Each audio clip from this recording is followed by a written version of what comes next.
નમસ્કાર વિદ્યાર્થી મિત્રો, આપની શાળામાં હું આપનું હાર્દિક સ્વાગત કરું છું. ધોરણ 9 વિષય સામાજિક વિજ્ઞાન. તો વિદ્યાર્થી મિત્રો કેમ છો? બધા મજામાં ને? ઓકે.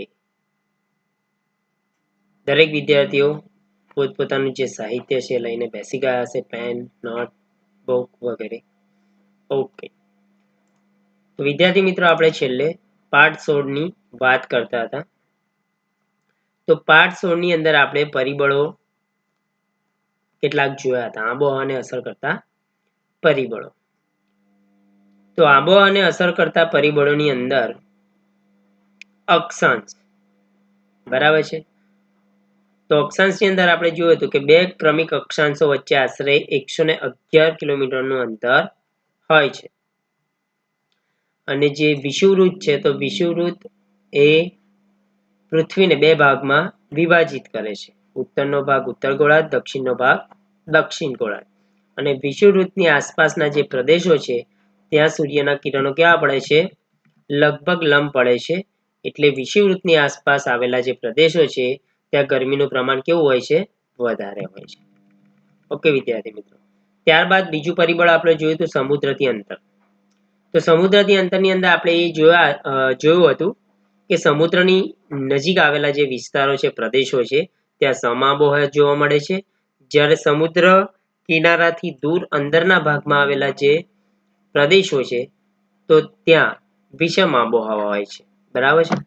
એટલે કે ત્યાં ઠંડી પડે છે તો ખૂબ ઠંડી પડે છે, ગરમી પડે છે તો ખૂબ ગરમી પડે છે. એના વિશે આપણે શીખી ગયા. ત્યારબાદ આપણે જોયું સમુદ્ર સપાટીથી ઊંચાઈ, બરાબર, કે સમુદ્રની જે સપાટી હોય છે એનાથી જે ઊંચાઈ, જેમ જેમ ઊંચાઈ વધતી જાય છે તેમ તાપમાન શું થાય છે? ઘટતું જાય છે. કે સામાન્ય પરિસ્થિતિમાં આપણે જોઈએ તો પૃથ્વીની સપાટીથી ઊંચે તરફ જતા 165 મીટર 1 ડિગ્રી સેલ્સિયસ અથવા તો સરેરાશ 1000 મીટરે 6.5 ડિગ્રી સેલ્સિયસ તાપમાનમાં ઘટાડો થયેલો જોવા મળે છે. ત્યારબાદ આપણે જોયું વાતાવરણીય દબાણ અને પવનો, બરાબર, જેમાં આપણે વ્યાપારી પવનો કોને કહેવાય એના વિશે શીખ્યા.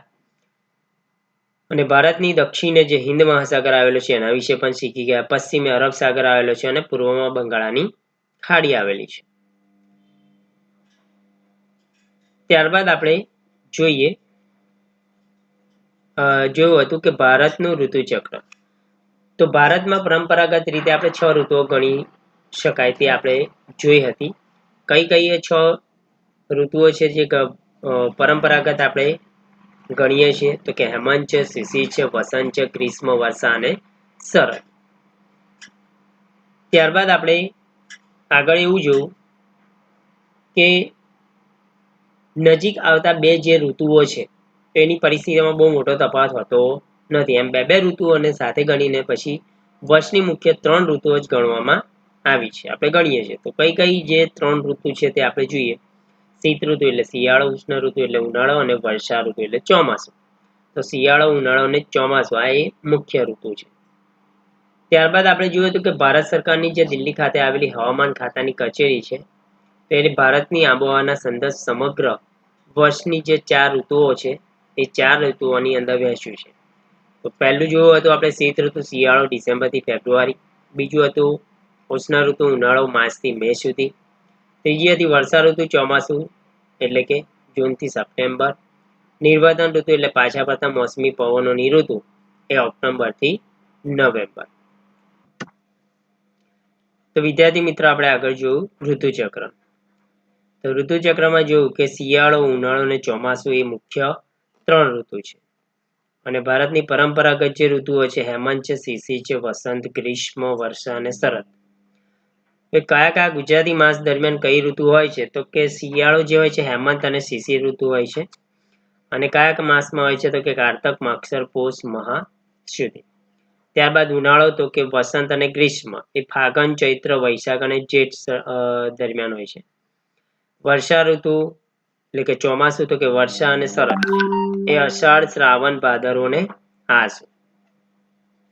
એ જ રીતે શીત ઋતુ છે, નિર્વર્તન ઋતુ છે, ઉષ્ણ ઋતુ છે, વર્ષા ઋતુ છે, ઉનાળા દરમિયાન અંગ્રેજી મહિના પ્રમાણે ક્યારે કઈ ઋતુ આવશે એ પણ અહીંયા આપેલું છે, તો એ તમારે વાંચી લેવાનું રહેશે વિદ્યાર્થી મિત્રો.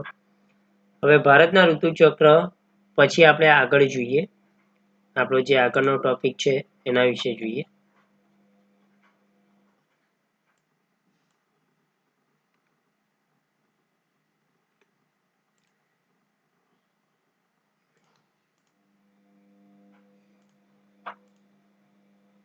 તો શીત ઋતુ એટલે કે જે આપણે મુખ્ય ઋતુઓ જોઈ એમાં પહેલા આપણે જોઈએ શીત ઋતુ. શીત ઋતુ એટલે કે શિયાળાની ઋતુ. તો કયા માસથી કયા માસ દરમિયાન હોય છે શીત ઋતુ? તો કે ડિસેમ્બર થી ફેબ્રુઆરી. ભારતમાં ડિસેમ્બરથી ફેબ્રુઆરી 3 માસના સમયગાળાને શીત ઋતુ કે શિયાળો ગણવામાં આવે છે. 22 સપ્ટેમ્બરથી 21મી માર્ચ સુધી સૂર્યના કિરણો દક્ષિણ ગોળાર્ધમાં સીધા પડે છે. ભારત ઉત્તર ગોળાર્ધમાં આવેલો હોવાથી, કારણ કે આપણે વિષુવવૃત્તથી ઉત્તર દિશા તરફ આવેલા છે, એટલે કે ઉત્તર ગોળાર્ધની અંદર ભારત આવેલો દેશ છે. તો ડિસેમ્બરથી ફેબ્રુઆરી સુધી સૂર્યના ત્રાંસા કિરણો છે પડતા હોય છે, અને ત્રાંસા કિરણોને અસરના હેઠળે રહેવાથી ઓછું તાપમાન અનુભવાય છે. કારણ કે સૂર્યના કિરણો લંબ હોય તો ગરમી હોય, પણ ત્રાંસા પડે ત્યારે શું હોય છે? એનું જે તાપમાન હોય છે ઓછું હોય છે. મધ્ય એશિયામાંથી ભારત તરફ દક્ષિણ પૂર્વ દિશાના પવનો વાય છે. આ પવનો સૂકા અને ઠંડા હોય છે, તેથી હવામાન સૂકું અને ઠંડુ હોય છે. આ ઋતુ દરમિયાન આકાશ સામાન્ય રીતે વાદળા વગરનું સ્વચ્છ રહે છે. ઉત્તર પશ્ચિમ ભારત પ્રમાણમાં વધારે ઠંડો રહે છે, કારણ કે ઉત્તર પશ્ચિમનો જે ભાગ છે તો એ જે ભાગ છે કેવો રહે છે? વધારે ઠંડો રહે છે, કારણ કે સમુદ્રથી વધારે દૂર આવેલો છે. આપણે આગળ જોયું હતું કે સમઆબોહવા ક્યાં જોવા મળે છે? સમુદ્ર કિનારાની આસપાસના પ્રદેશમાં. તો ઉત્તર પશ્ચિમ ભારતનો જે ભાગ છે સમુદ્ર કિનારાથી દૂર આવેલો છે, એટલે ત્યાં વધારે ઠંડક હોય છે. અને તેનો અમુક ભાગ રણ પ્રદેશ છે. શિયાળામાં આ પ્રદેશ ઉપર હવાનું ભારે દબાણ તૈયાર થાય છે. આથી પવનની જે દિશા છે તે શું થાય છે? બદલાય છે. કારણ કે આપણને ખબર છે ભારે દબાણથી હલકી દબાણ તરફ પવન ફૂંકાય છે, બરાબર છે, તે બાજુ જાય છે. જ્યાં હલકી હવા હલકું દબાણ રચાય છે તે બાજુ. અહીંના ભારે દબાણમાંથી ઠંડા અને સૂકા પવનો ઉદ્ભવે છે, અને આ પવનો જ્યાં જ્યાં પહોંચે છે ત્યાં તાપમાનમાં ઘટાડો કરે છે. તો તે સમય દરમિયાન દિલ્હીનું શિયાળાનું જે તાપમાન છે ઘણીવાર 10 ડિગ્રી સેલ્સિયસ કરતાં પણ ઓછું થઈ જાય છે, એટલે કે નીચું જાય છે. અલ્હાબાદમાં 16 ડિગ્રી સેલ્સિયસ અને કોલકાતામાં 18 ડિગ્રી સેલ્સિયસ તાપમાનની આસપાસ રહે છે. આ સમયે હિમાલયમાં તાપમાન અત્યંત ઓછું હોય છે. સિમલા છે, દાર્જિલિંગનું જાન્યુઆરી માસનું જે તાપમાન હોય છે 5 ડિગ્રી સેલ્સિયસ જેટલું હોય છે, એટલે ઘણું નીચું હોય છે. હિમાલયમાં જ્યારે હિમવર્ષા થાય છે ત્યારે ત્યાંથી ઠંડી અને ભારે હવા ઉત્તર ભારતના મેદાન તરફ ધસી આવે છે. પરિણામે આ મેદાનો સહિત રાજસ્થાન છે અને ગુજરાતમાં ઠંડીનું મોજું ફરી વળે છે. તો આ સમય દરમિયાન ગુજરાત તે રાજસ્થાન છે વગેરે જગ્યાએ ઠંડી વધારે જોવા મળે છે. તાપમાનમાં એકાએક ઘટાડો થાય છે. કેટલાક ભાગોમાં હિમ પડતા કપાસ જેવા પાકને નુકસાન થાય છે. કે જ્યારે હિમ પડે છે તો હિમના લીધે કપાસ જેવો જે પાક છે એને શું થાય છે? સૌથી વધારે નુકસાન થાય છે.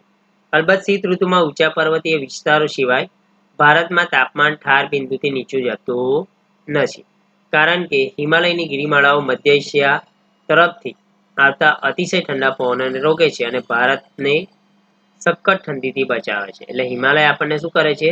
બે રીતે ઉપયોગી છે. એક તો સમુદ્ર તરફથી આવતા જે પવનો છે એને રોકીને આખા ભારતભરની અંદર વરસાદ પાડે છે.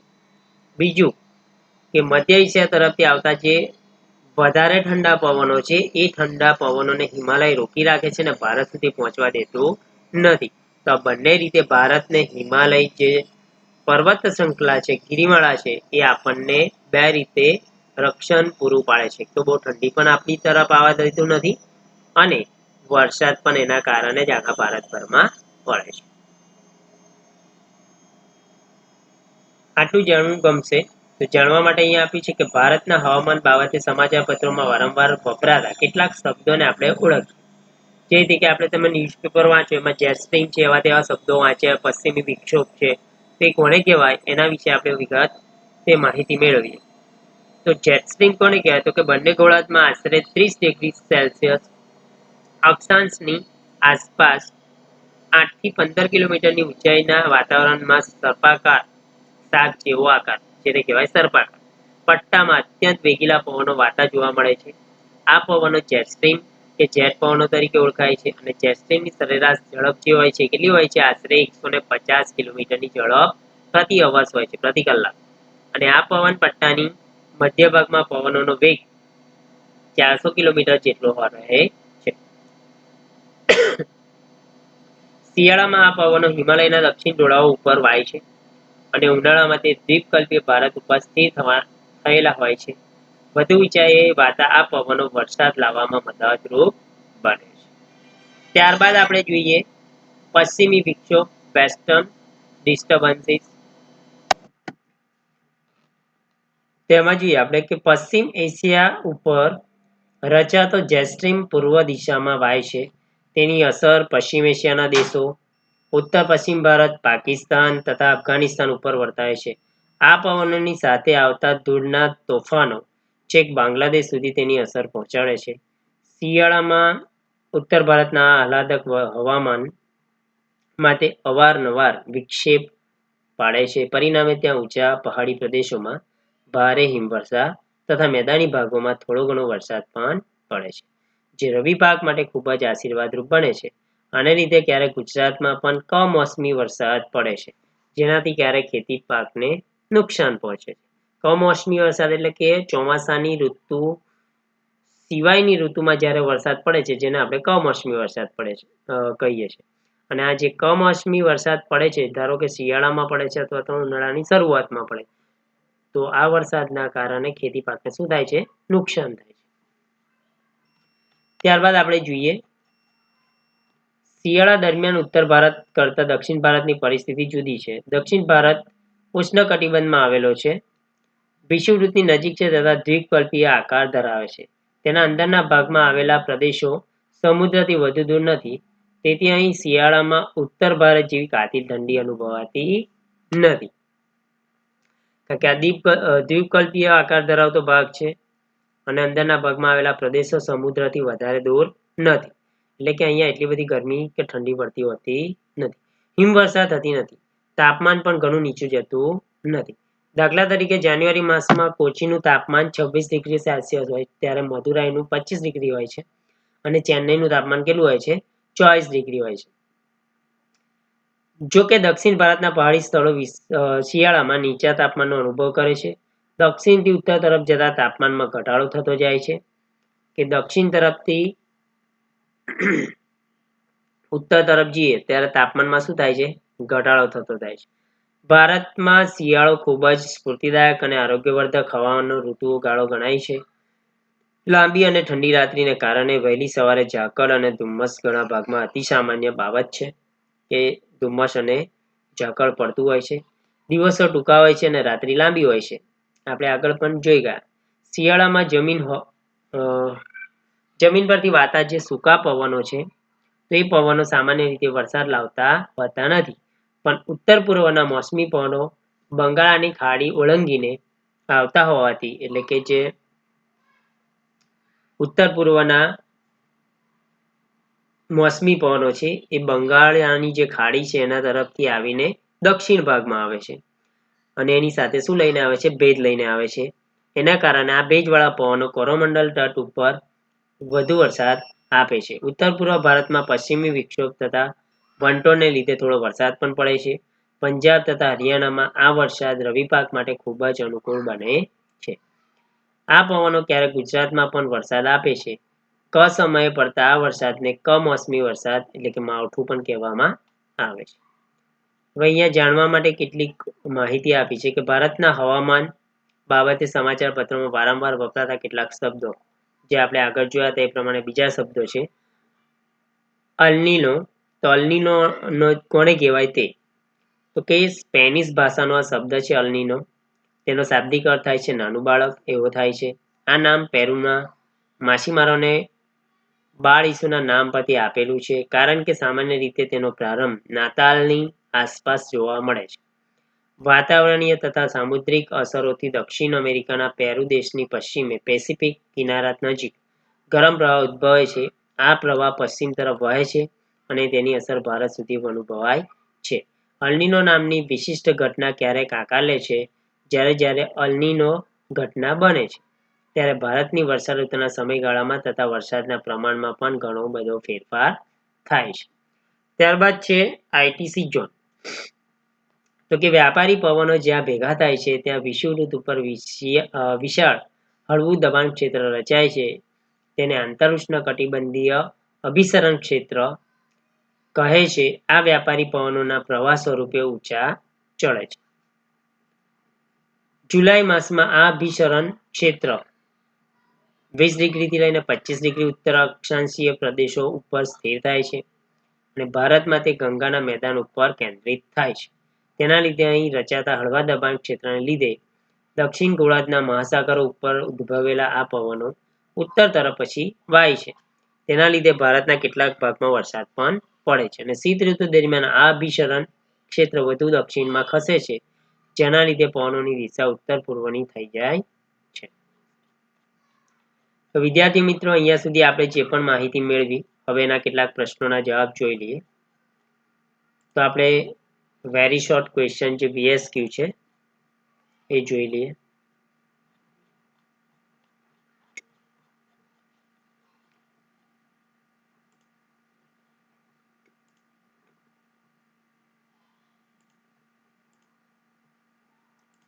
એક એક ગુણ માટે જે પ્રશ્નો છે તે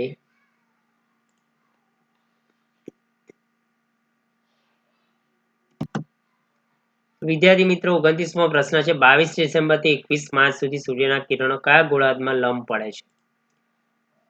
તો એનો જવાબ આપણે જોઈએ દક્ષિણ ગોળાર્ધમાં. બરાબર, જવાબ શું આવશે? દક્ષિણ ગોળાર્ધ. ત્યારબાદ આપણે 30મો પ્રશ્ન જોઈએ, હિમ પડતા કયા પાકને નુકસાન થાય છે? તો આપણે હાલ હમણાં જ જોયું વિદ્યાર્થી મિત્રો, હિમ પડતા કપાસના પાકને નુકસાન થાય છે. ત્યાર પછીનો આપણે પ્રશ્ન જોઈએ 31મો, દક્ષિણ ભારત કયા કટિબંધમાં આવેલો છે? તો 31મો પ્રશ્ન જોઈએ આપણે, એનો જવાબ તો કયા કટિબંધમાં આવેલો છે? ઉષ્ણ કટિબંધમાં. ત્યારબાદ આપણે જોઈએ 32મો પ્રશ્ન, ક સમયે પડતા વરસાદને શું કહેવામાં આવે છે? તો 32માનો જવાબ તમારે શું લખવાનો છે? કમોસમી વરસાદ અથવા તો માવઠું. ત્યારબાદ 33મો પ્રશ્ન છે, કેરીના પાકને પકવવામાં મદદરૂપ થતા વરસાદને કયા નામે ઓળખવામાં આવે છે?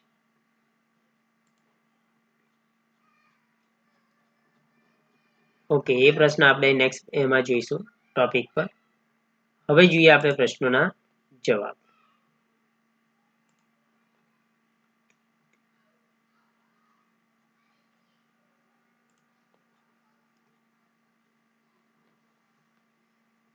એક બે વાક્યમાં ઉત્તર આપો. એમાં 8મો પ્રશ્ન છે, દક્ષિણ ભારતના તાપમાન પર કયા પરિબળો અસર કરે છે?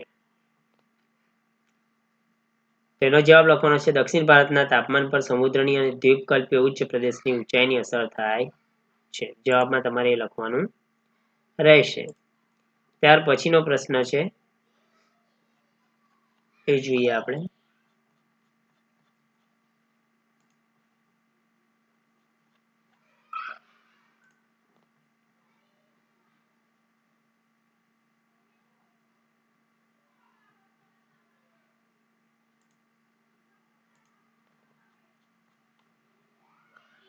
ત્યાર પછીનો પ્રશ્ન છે, ટૂંકમાં ઉત્તર આપો 2 ગુણ માટે. દક્ષિણ ભારતમાં શા માટે બહુ ઠંડી અને ગરમી પડતી નથી? તો એના જવાબમાં તમારે લખવાનું છે કે દક્ષિણ ભારત દ્વીપકલ્પ છે, આથી તેના મોટા તટીય વિસ્તાર પર દરિયાઈ આબોહવાની અસર રહે છે, જે ગરમી ઠંડીને હળવી બનાવે છે. નંબર 2, દક્ષિણ ભારત ઉષ્ણકટિબંધમાં હોવાથી શિયાળામાં બહુ ઓછી ઠંડી પડે છે. અને નંબર 3, ઉનાળામાં તેના પર સૂર્યના કિરણ લંબ પડે છે, પરંતુ તેનો મોટો ભાગ ઉચ્ચ પ્રદેશ હોવાથી ગરમીનું પ્રમાણ ઓછું રહે છે. નંબર 4, દરિયાઈ આબોહવા વિષુવવૃત્તની સમીપ એટલે નજીક અને ઉચ્ચ પ્રદેશની ઊંચાઈને લીધે દક્ષિણ ભારતમાં બહુ ઠંડી કે ગરમી પડતી નથી. ત્યાર પછીનો પ્રશ્ન છે, એનો જવાબ તમારે લખવાનો રહેશે.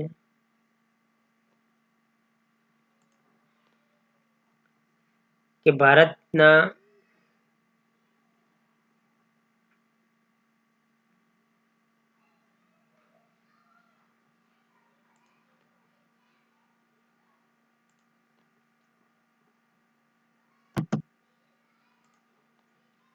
મુદ્દાસર ઉત્તર આપો.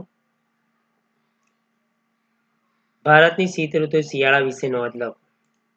તો શીત ઋતુમાં તમારે ડિસેમ્બર થી ફેબ્રુઆરી શીત ઋતુ જે આ ટોપિક છે, બરાબર છે, એ તમારે લખવાનો રહેશે. બરાબર, અહીંયા સુધી જવાબ તમારે લખવાનો રહેશે. ત્યાર પછીનો જે પ્રશ્ન છે, ભારતના ઉનાળા એટલે કે ઉષ્ણ ઋતુ વિશે માહિતી આપો. તો એ પ્રશ્નનો જવાબ અહીંયા હું આપી દીધેલો છે, એ તમારે લખી રાખવાનો રહેશે. અહીંયાથી શરૂ કરીને જે 7-8 મુદ્દા છે, અહીંયા સુધી લખવાના રહેશે. ઓકે વિદ્યાર્થી મિત્રો, તો અહીંયા સુધી ખ્યાલ આવી ગયો છે, હું આશા રાખું છું. નેક્સ્ટ પીરિયડમાં આપણે નવા ટોપિક સાથે ફરીથી વાત કરીશું, એની વિગતે ચર્ચા કરીશું. Have a good day. જય હિન્દ, જય ભારત.